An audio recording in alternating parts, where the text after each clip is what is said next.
Before books, the untold history of reading, imagine a world without books. No paperbacks on your nightstand, no e-readers glowing in the dark, no shelves stacked with stories waiting to be opened. For us today, reading feels inseparable from books, but the truth is, the history of reading stretches back thousands of years before the very idea of a book even existed. And that story is far stranger, richer, and more surprising than you might expect. The earliest humans didn't read at all, at least not in the way we understand it. Knowledge was passed orally through songs, chants, and stories repeated around fires. To remember history, to explain the stars, to teach children survival skills, people relied on the spoken word. In these oral cultures, memory was everything. A skilled storyteller could carry the equivalent of an entire library in their mind, reciting epic tales and sacred myths, word for it across generations. Reading wasn't about scanning a page. It was about listening, remembering, and repeating. But eventually, humanity wanted something more permanent. Around 5,000 years ago, the first systems of writing began to appear. In Mesopotamia, Sumerian scribes pressed wedge-shaped marks into wet clay, creating what we now call cuneiform tablets. These tablets weren't books, they were slabs, heavy and fragile. It's often used for record-keeping like trade accounts, tax lists, or royal decrees. Reading in this era wasn't for everyone. It was a sacred skill held by a small class of scribes who spent years training to decode the abstract symbols. To read a clay tablet was to unlock secrets of power, law, and wealth.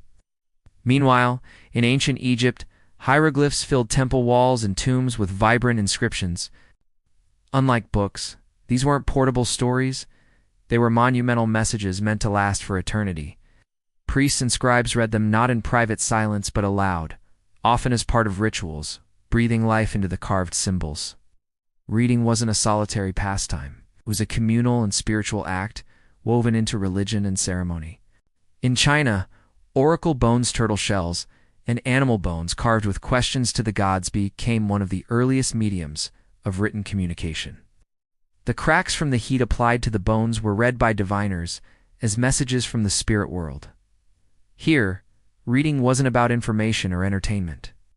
It was about accessing the divine, bridging the gap between humans and the supernatural. But as civilizations grew, so did the need for more practical ways to preserve and share knowledge. Papyrus scrolls in Egypt, parchment in Greece, and bamboo slips in China began to replace heavy tablets and carved monuments. Scrolls marked the first true step toward what we might recognize as books. Reading a scroll, however, was still a performance. You unrolled it section by section, often reciting its words aloud. Silent reading was rare, almost unnatural. For the ancients, words weren't meant to sit quietly, they were meant to be heard, to resonate, to fill the air with meaning. In Greece and Rome, literacy spread further, and reading started to become part of public and private life. Libraries like the Great Library of Alexandria housed thousands of scrolls, representing the collective knowledge of the ancient world. Scholars and philosophers gathered there not to curl up with a story, but to study, debate, and speak. Even in Roman homes, reading was often done aloud to an audience of friends or family. The idea of someone sitting alone, eyes scanning a text in silence, would have seemed unusual, almost eerie. It was until the Codex emerged, collection of bound pages resembling the modern book, that reading began to shift. First appearing around the 1st century CE, the Codex made it easier to flip between passages, to annotate, and to carry multiple works in a compact form. Early Christians embraced the Codex for spreading scripture, and its convenience quickly caught on. This innovation didn't just change how people stored knowledge, changed how they interacted with it. Still, for centuries, reading remained an elite skill, closely tied to religion, law, and scholarship. Monks in medieval Europe painstakingly copied manuscripts by hand, filling monasteries with illuminated texts that glowed with gold leaf and rich colors. Reading here was an act of devotion, both in writing and in consumption. Few outside the clergy and nobility had access. Books were rare, costly treasures, sometimes chained to lecterns to prevent theft. And yet, even without books as we know them, people always found ways to read. They read symbols on tapestries, inscriptions on coins, carvings on stone, runes on wood, and messages painted on walls. They read constellations in the sky and patterns in nature, treating the world itself as a kind of text to be interpreted. Reading, in its broadest sense, has always been humanity's way of making sense of things, whether written on papyrus or whispered, in a story passed down through generations. What's astonishing is that silent reading, the kind we think of as natural today, didn't truly become common until the Middle Ages. Historical accounts describe the shock of people like St. Augustine, who marveled when he saw someone reading silently to themselves, eyes moving across the page with no words spoken aloud.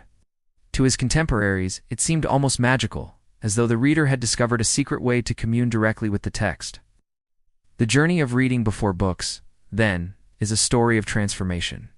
From clay tablets and oracle bones to scrolls and codices, each step brought humanity closer to the intimate, personal relationship with text that we enjoy today.